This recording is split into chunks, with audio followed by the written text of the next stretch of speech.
Hello, everyone. Welcome and thank you for joining our webinar today. I'm Allison Ford, Vice President here at the Headhunters, and we host this webinar series to help set you up for success in your job search and career. And today's topic seems to be a popular one. We've got a lot of people from across the country joining us. Today's webinar topic is salary negotiations, knowing your value and getting to a win-win. So a couple housekeeping items before we begin. There will be a question and answer period at the end of the presentation. So if you have questions, please just type them into the chat panel and we'll address as many as possible during the presentation or at the end. And you can choose to share your questions with everyone online today or to ask them privately just to the panelists. We invite you to sit back and take in all of what we're talking about here over the next 45 minutes. You don't need to write everything down since an email will be sent out tomorrow to all attendees and also to the registrants who weren't able to join us today. It'll have the link to the recording of the webinar and will include audio with video of the slides we'll go through. So to tell you a bit about my background, I've been a strategic partnerships matchmaker throughout my entire career. I have about 20 years of business development and leadership experience and have been a recruitment consultant for the past 10 of those years. My passion is bringing people, organizations, and solutions together with the goal of building happier, healthier, and more productive workplaces for job seekers and employers too. So in today's webinar, I'm going to be sharing some tips from my experience as a recruitment consultant on how to negotiate salary, benefits, and other forms of compensation. I've been asked to deliver this presentation to people of all career stages and recently spoke at Simon Fraser University to help MBA grads prepare for their job hunt. Some of them were executives, some new to the workforce. So like you, most were wondering about the art of negotiation. So let's get started. First of all, for a light moment, we can all appreciate Michael Scott from The Office. It's about perks, and you can't put a price tag on everything. And what matters to one person can be quite different to the next. So today we're going to go through a few things: why it's worth negotiating, knowing your value and knowing your market, knowing what you want and how to get to that win-win for success. We'll look at some old school and new school views, what is negotiable, and even how to handle a counteroffer and what to watch for. So first of all, let's start with an audience poll. Have you ever negotiated a job offer or term of employment? Let us know what you think, and then the results will pop up here on screen.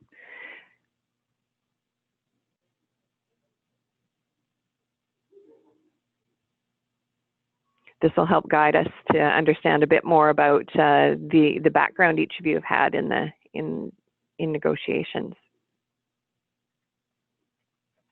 Great, here are the results. So interesting. The majority, or close to half, have negotiated once or twice before, but then equally split between I always and I want to but was too nervous to try. And thank you for those who are honest, thinking I don't think it's appropriate to negotiate job offers. So all those answers, very valid and really interesting, and we'll talk through that a little bit as we go here too. So to set the stage here today, we're going to talk about 3 different stages. Wishing is, here is what I wish I had in my job. Wanting is, I want to make that happen. And here's what I need to do to make it happen. And walking it is walking the talk. Can you take those action steps to make a negotiation fruitful for yourself? So first of all, let's talk about why negotiate. Quite frankly, it often pays off. Negotiators earn over 7% more than non-negotiators, but about 30 to 40% of job candidates do negotiate. It's possible employers are going to perceive those who negotiate well as having stronger skill sets or being more confident. And that can be especially true for some roles, like if you're a salesperson and negotiation would be part of your job, or if you are looking after sourcing or vendor relations. People who negotiate once tend to negotiate again. It does get easier as you practice. And remember that you benefit in the first year, but you also carry over that bigger number with you as you go throughout your career. Now, to prepare for negotiations, about 80% of the work you do should be done even before you walk into the room. So understand what is the salary range for your role that you're applying for or that you're hoping for a promotion for. What is the general range? But also think of it from the other side. What would the hiring managers or company's challenges be, and how could you solve that problem?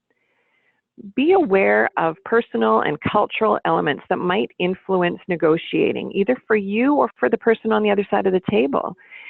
Interesting research coming out with a lot of the conversations we're having about pay equity, whether it be from the perspective of gender or diversity, that research is showing that women tend to negotiate less often than men. 16% more men will enter into negotiation at an offer stage than women. And so it can be what we are taught culturally is appropriate, what we have done throughout our careers, and the cultural element even of one country finding that their traditions are that you aggressively negotiate for everything, or again, it may seem inappropriate to others. So reflect on that as you enter into this stage. But what matters most is what matters to you. And again, spend time before walking into a salary negotiation to get clear on that. And market value can be one of the tricky pieces here. Market value is exactly what it says. The market sets your value, and you don't.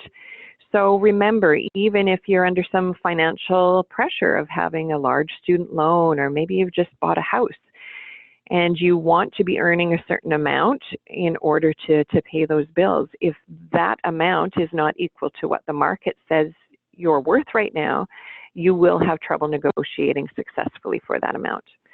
Now, research the industry and know your ranges. There are some great online resources like Glassdoor or PayScale, and networking really helps here too. It can vary a lot from position to position, from industries to geographic differences.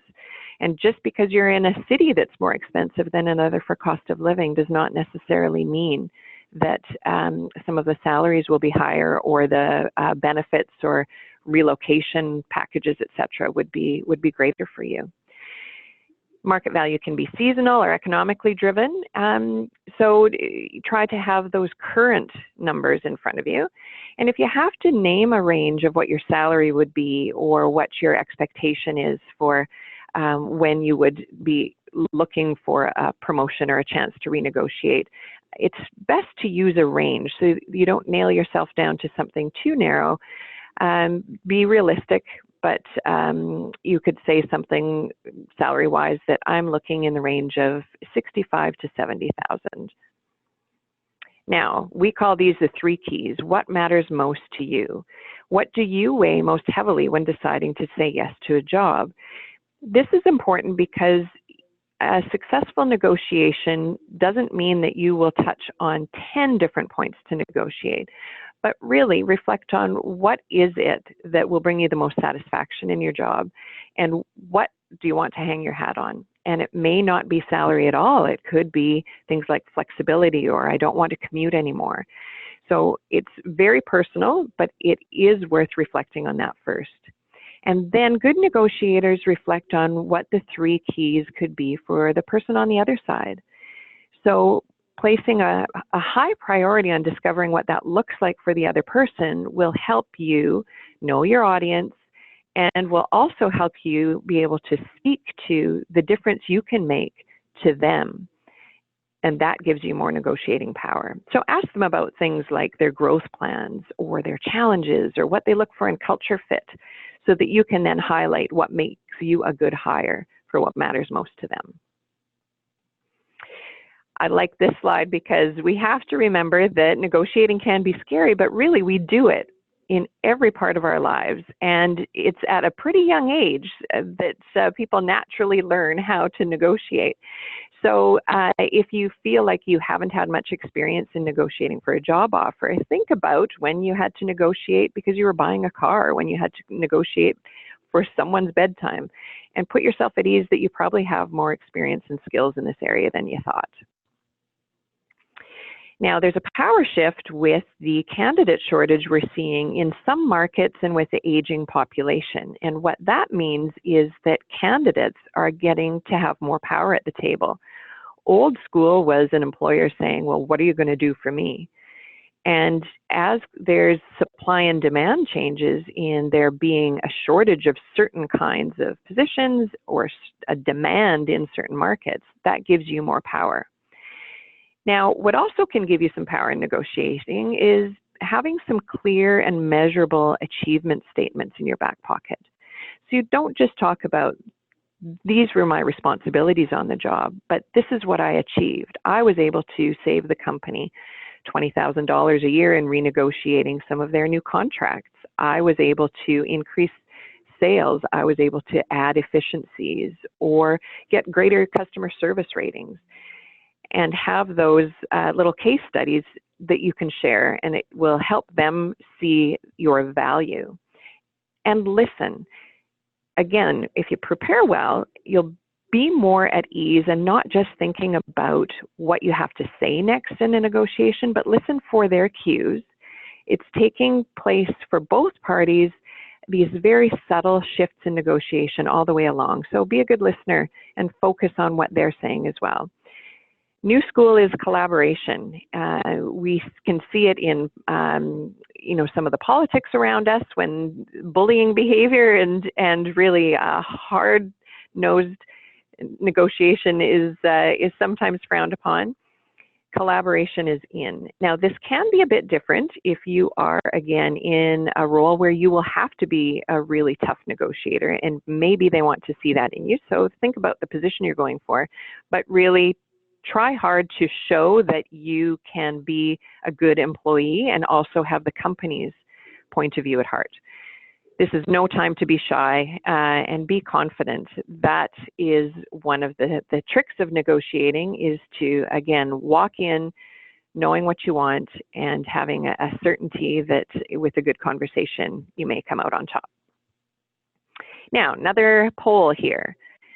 What would you consider a successful result of a negotiation? Again, no right or wrong answer here. We're just very curious about whether you think a successful negotiation is getting everything, reaching a mutual agreement, or really getting the job even if I don't get everything that I want. So take a moment to answer that and we'll see the results. Here we go. Oh, well, this wasn't even a trick question, but it looks like we're all on the same page. And that's fantastic to see that there may be concessions I need to make, but that is what negotiation is it is a conversation. Now, the I get everything I want, interesting, because some people do go in with a mindset of if I win, that means the other person loses. And the last research I was reading is that about 10% of people who negotiate actually get everything they want. That's about it. So it is much more realistic to think that there may be a mutual agreement. Now, the last point, I get the job even if I don't get what I wanted. That one is something that does often happen. Is just because you try to negotiate or you enter into negotiations does not mean the employer will give you anything of what you're asking for. And sometimes you may want that job anyway. And what we're going to talk about at the end here, closing, is how to feel good about the decision you make to say yes to a role, and how to maybe set yourself up to negotiate at a performance review once you're on the job. So win-win. I love this quote. Diplomacy is the art of letting someone else have your way. So if you, again, can state your value very clearly and have them come around to the point of really wanting to bring you on board at the level that you're seeking, that is success. So how you negotiate is really about, are you solutions oriented? Are you being a good communicator? Can you express that you have a long-term vision? Because these are things employers will be looking for. It shows what kind of teammate you may be, and it shows whether you value relationships. What you negotiate for is actually a smaller piece than the how. But what do I say? When I get asked about negotiations, often it's, okay, I get this theory, but how do I put this into practice? So it's important to express your enthusiasm. It's almost a bit of a sandwich approach, saying, I'm thrilled about the opportunity to work for you. I'm looking at other roles, but this is my first choice. For these reasons, I'd love to join your team. However, I have a few questions. Can we address this before we move on or before I'd be ready to sign? So start off with a positive, but then frame things in terms of questions or seeking to understand as opposed to making demands, and you'll have much more success. Some of the statements you could start with would be, I'm currently earning X. I'm excited to join your team and would like to find out how I could keep my salary at this or higher. Or how can we bring these numbers closer together? I am at 3 weeks vacation right now and you're offering me 2 weeks. Are you closed between Christmas and New Year's perhaps? Don't bluff or use rigid body language. It's not really a time to play brinksmanship or sort of get your feathers ruffled.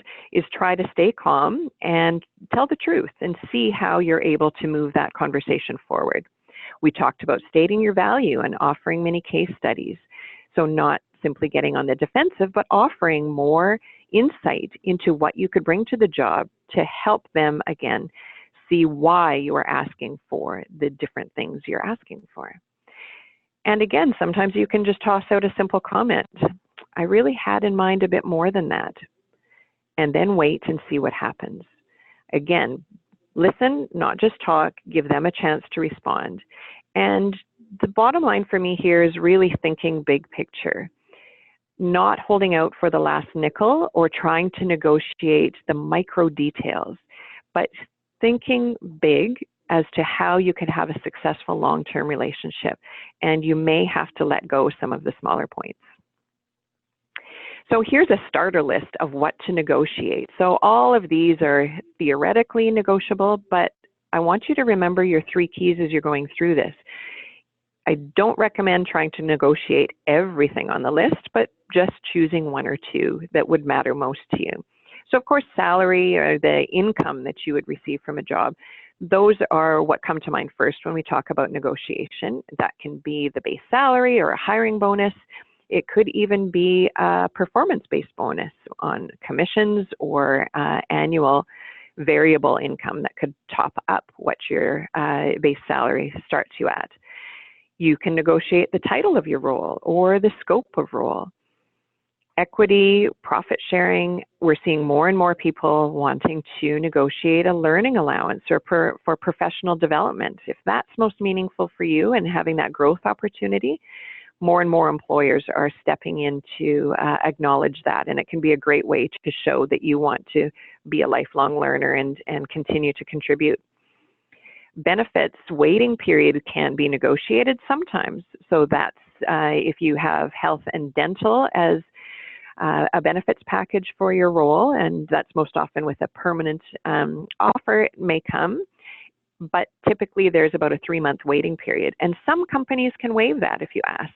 Other companies can't. So again, if you've built a good relationship with the person you're interviewing with, and they tell you they cannot waive that, that honestly could be true. Vacation time and flex hours, we're seeing that more and more. And some people willing to forego salary to have that work-life balance they're looking for. And some of those things are flexible for employers and some aren't, depending on what their policies are or depending on the current employees that they have. If everyone is at 3 weeks vacation and you're asking for 4, they may not feel it's just to offer that to someone new coming in. Car allowance, relocation fees, transportation passes, parking fees, all those things, depending on your role, if you feel it's applicable, that can be part of the discussion. Now, when to negotiate is the other tricky piece here. So first of all, remember you don't have to negotiate. And that may be because you feel uncomfortable negotiating and you felt it was inappropriate to negotiate. So it may be you choose not to, and that's absolutely fine. It may also be that the original offer they make you is everything you ever dreamed of. And if you truly are satisfied and you feel it's fair and they have put their best offer forward first, it is absolutely okay to say yes and consider that a win. Do not negotiate for a job you don't really want. If you have gone through the interview process and have learned that this is not a job I would say yes to no matter what they offer me, don't dance for the sake of dancing. Just, I would suggest decline and excuse yourself respectfully from the process so that you don't waste your time or theirs. But if you are going to negotiate, I would say not in the first interview. The first interview is about understanding what the employer needs and offering information about how you would be a good fit for them. And it can be off-putting for hiring managers or HR members or anyone who's interviewing you to have someone negotiate too early. When it is appropriate, maybe in the second or third interview. And certainly, if you are given a formal or written offer, you have the opportunity to ask questions. So you can ask questions and ask for a day or two to think it over. Some people do negotiate a longer time to reflect on an offer, but I would say typically about up to 48 hours is a good best practice. Now, what is difficult is if you are in a situation where, good for you, you've got a few job offers to consider. It is awkward and it is often hard on employers if you accept an offer and then change your mind and accept another offer. So take your time to think over offers quite carefully before accepting, and that will leave you with a good reputation in the marketplace, even if you have chosen not to work for a company. And clarify as you need to. How do your commissions work? Or based on last performance for last year, what would the bonus be? It's fine to ask those questions so that you get the full picture of the offer that's in front of you. And of course, if there's a recruiter in the picture, we can be an excellent go-between. We often help with negotiating and being that, again, matchmaker or broker between you, the job seeker, and an employer. And so it can take the burden off you to have these conversations. And sometimes by the time we bring an offer to you on behalf of an employer, we've gone back and forth with them about 3 or 4 times to make sure that both parties can come to an easy agreement. And the other time to negotiate would be on an internal promotion, or you're looking at stepping into a new role. So an appropriate time might be at the time of annual review, or if you've had a change of job duties. And long-term change of job duties is important to think on. And it doesn't mean just if you are covering someone for a week when they're on holidays that you need to negotiate that, but it does mean if you long-term will be taking over an expanded portfolio, it's fair to ask. So who has the power to negotiate? Well, you will have more power if you're going to a new company than if you're staying at your current company. You'll have more power if there's a market shortage and that supply and demand ratio, again, is in your favor. More power if they approach you. Multiple offers, that definitely does give you some more power. And as we said, it's best practice not to say yes to one and then decline. But it is possible to have a very open, transparent conversation saying, I'm interviewing at a few different places, and the offer that I have in front of me from company X is this. I prefer your culture and the growth opportunity here. Can we keep talking? And you will have more power if you're currently employed. It is trickier when you are unemployed, or if you are looking for a promotion within your current job. Less power also earlier in your career, because quite simply, you don't have as many of those achievements that you may be able to throw out. And less power if there's a market glut. If there are many people who can do what you do, you really lose some of your negotiation power, because it's easier for the employer to find others that meet the requirements or the salary that they're looking for. And the less relevant experience as well for less power. If you are choosing to switch industries, or perhaps you're trying to pivot your career and do something, really quite different from what you've done before, it may seem to the employer, oh, you don't have 12 years of work experience, you have 2 years of accounting experience. And then your job is to help them see how it's relevant.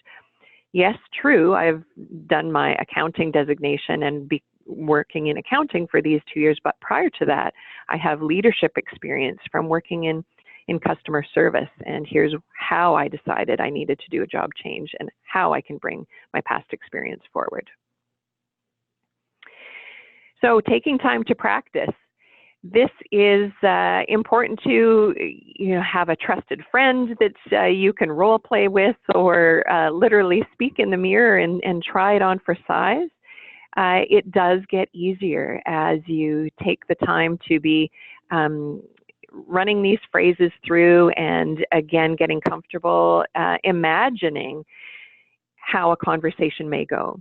So examples would be, it seems like what you're telling me is that your top challenges are X, Y, and Z. So if you don't mind, I prepared a couple examples on how I would handle these challenges. It is fine to bring in a portfolio of the design work that you've done, or a sample of a project that you worked on, or an annual report that you wrote, and feel comfortable with leaving things behind for an employer. Many people don't do that, and that can be impressive. Another thing you may say is, here are the opportunities I've identified for your company. I've been doing my research. I have talked to a few of your competitors, and here's what I would like to tackle in the first 30, 60, 90 days. Now, this helps them see that you're invested.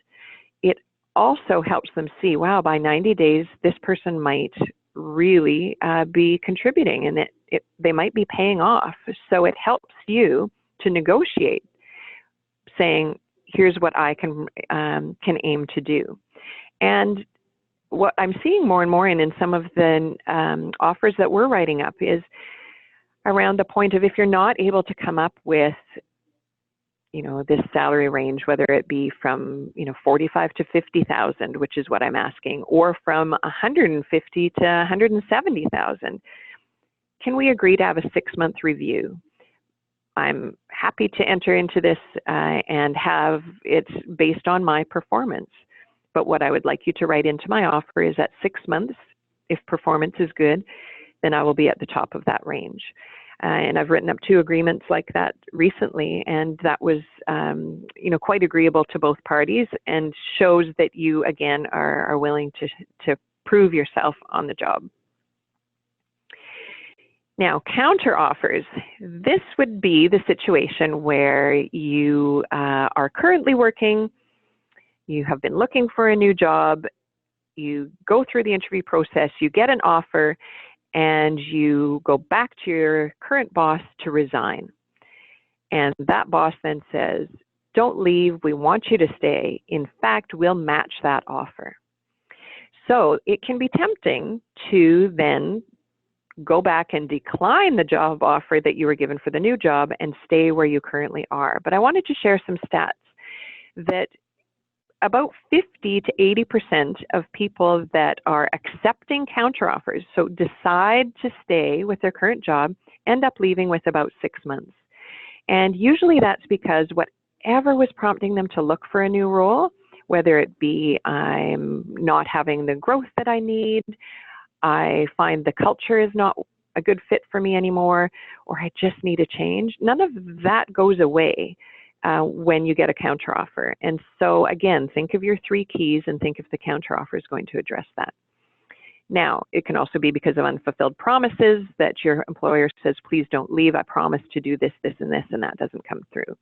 Now, the second point is really about if the balance of employees that accept a counteroffer are then, finding it's not a fit from the employer's side. They may be terminated or laid off because that employer does know that you've been unsatisfied and you've been looking elsewhere, and so it can change the relationship. So just be careful with counteroffers.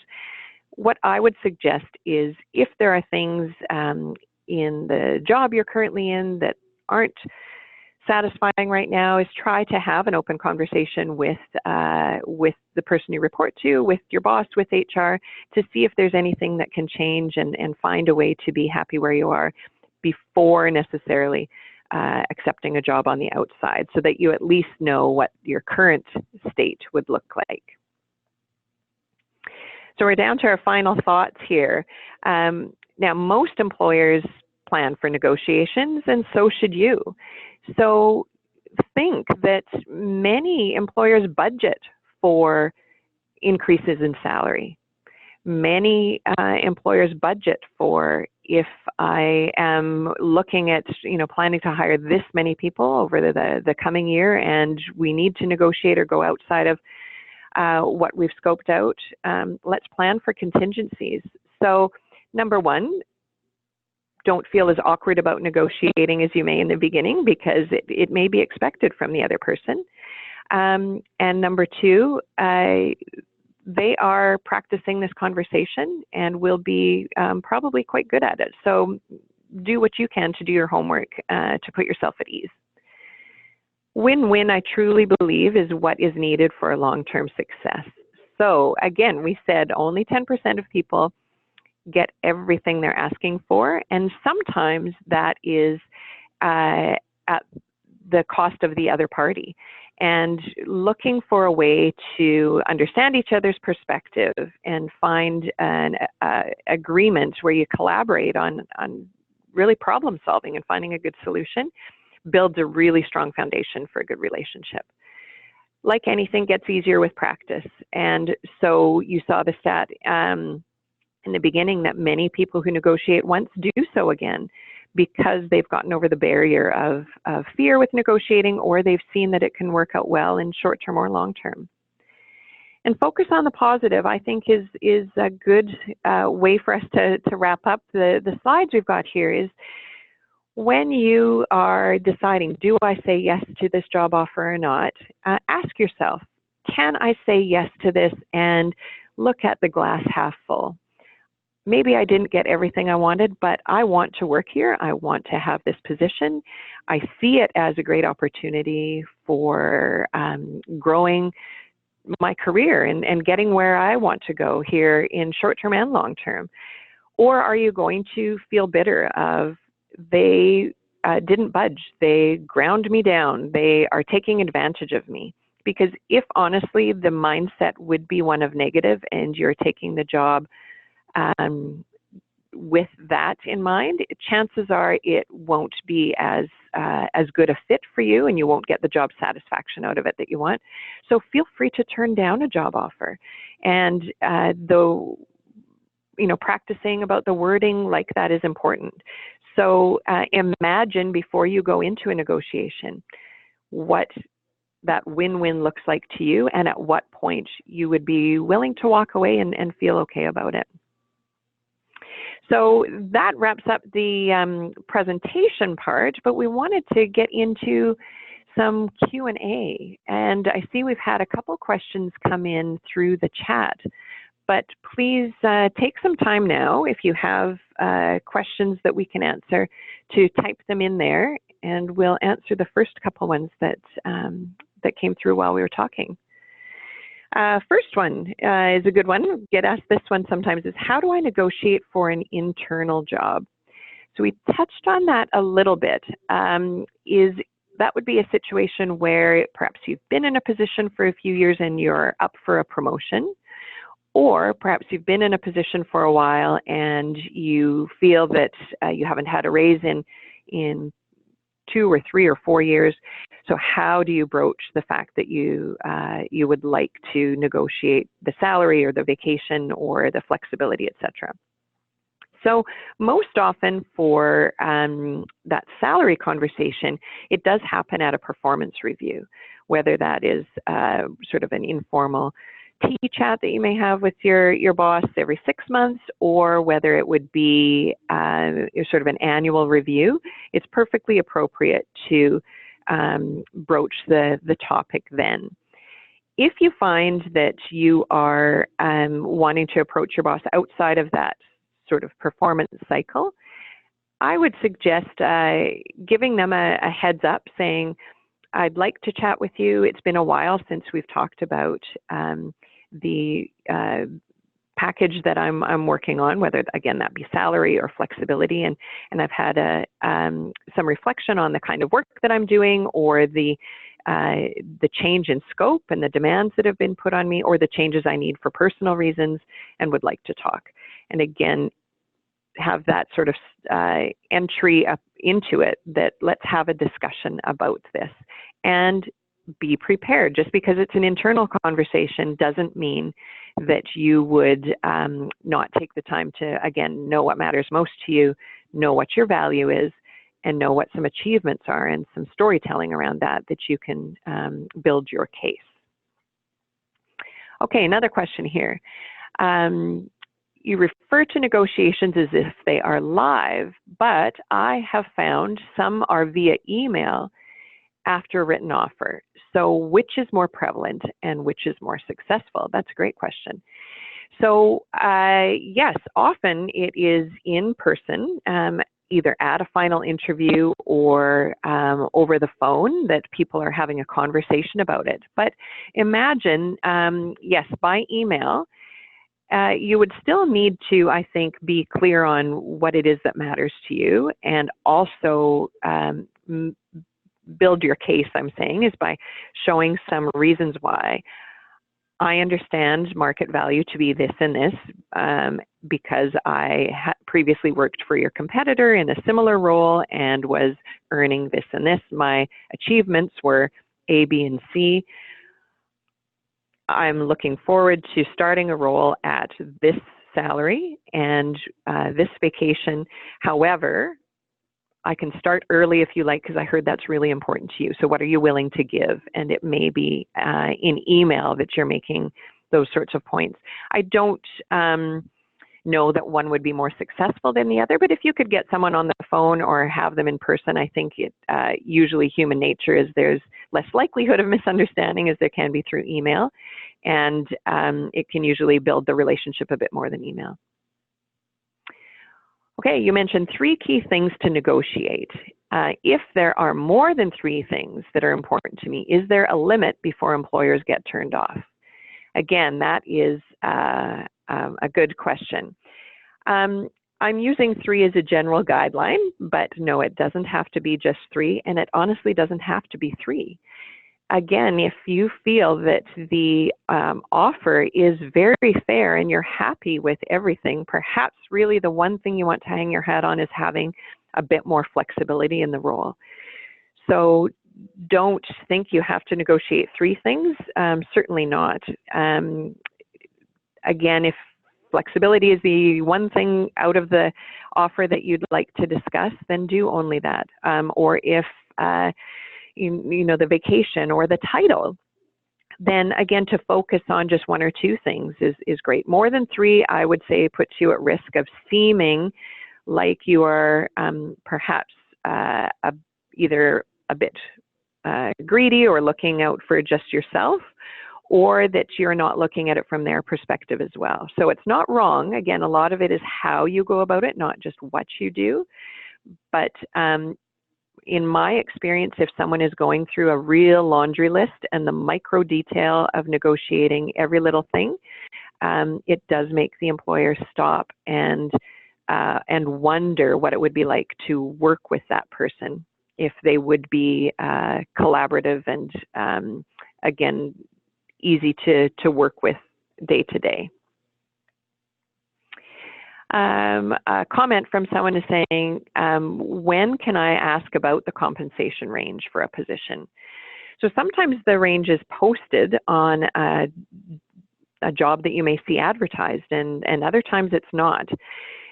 So I think earlier in the process is a good thing to do, because it is something that I think employers should be willing to share, and that it is fair to ask in a first interview, or definitely by second interview.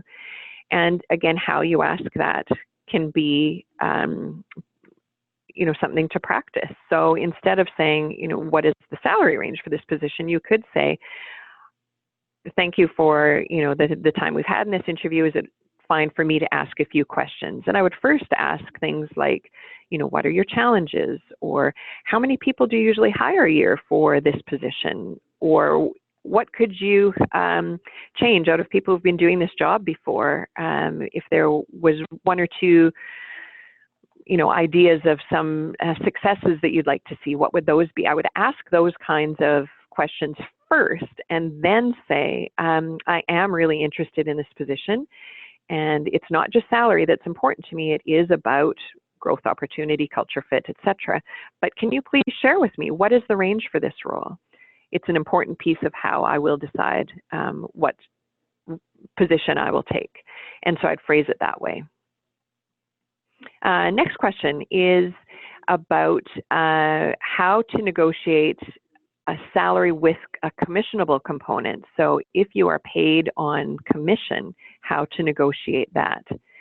That's a good question, and many employers do have a fairly standard calculation they may use, for example, for their sales reps on commission. So sometimes it can be a bit harder to negotiate on their calculations, but you could ask for a stretch bonus, saying, I understand this is the base salary and this is your commission plan. May I ask, if I totally exceed all those targets, would you be willing to consider a stretch bonus?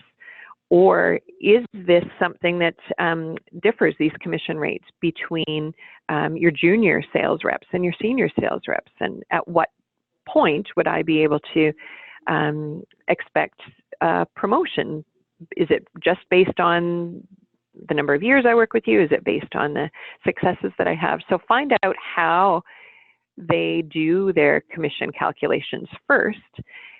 Offer some value to how you would be able to meet those targets, and then ask them if there's any elements there that is negotiable and what is fixed. And usually they will be quite, quite understanding and hopefully quite honest with you on that point. So we've got time for one last question here.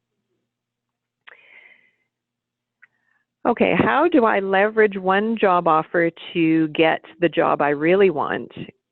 Or do I have to tell them what I'm making now? So I think that's actually a good question about how transparent to be. Honestly, I do think it does give you power if you have one job offer on the table. And it does give you power if what you're currently making is the same or greater than what they are offering. So under those circumstances, I think it is to your advantage to share that information. And again, in a non-threatening way. You don't want to make them feel defensive or feel that you're, really power playing here, but to say, thank you very much for your offer. I appreciate it. As I shared with you, I have been interviewing for a number of different jobs, and I now have an offer in front of me for this. What's not there for me, though, is the culture fit or the title that I would like. I know you're tight on budget, but can you change the title to be manager title or director title? Because if so, I really would be happy to join you. Or as you know, I am currently making this amount and I currently have a director level title. So I would love to take this role, but I want it to feel like a step forward for me. Is that something that we can talk about now? If they say no, your next question is, okay, I understand. Is that something that we could talk about at a performance review or based on this? Or typically, when do you look at a title change? And again, some organizations will not be able to change titles or change a salary band. They really, truly are locked into that. And others are really quite flexible. So find out what levers they can pull and what dials they may be able to move. And maybe you've got some common ground there. Okay, well, we've come to time here at our 45-minute mark, and thank you so much for the excellent questions. Hopefully that gives you a bit more information to to head into your next negotiation, whenever that may be. So some final housekeeping items. We would appreciate your feedback. So there's a link going up in the chat that asks you to complete a short survey. It just takes a couple minutes, but it helps us know what is most important to you and to bring you resources that are valuable in the future. A reminder that an email will be sent out to everyone tomorrow, so it will have a link to the same survey. So if you don't have time to complete it now, you could do it then, but it will also include the recording of the webinar. And if you don't see it in 24 hours, check your junk folder. Sometimes it may end up in there, but it will be coming out to you.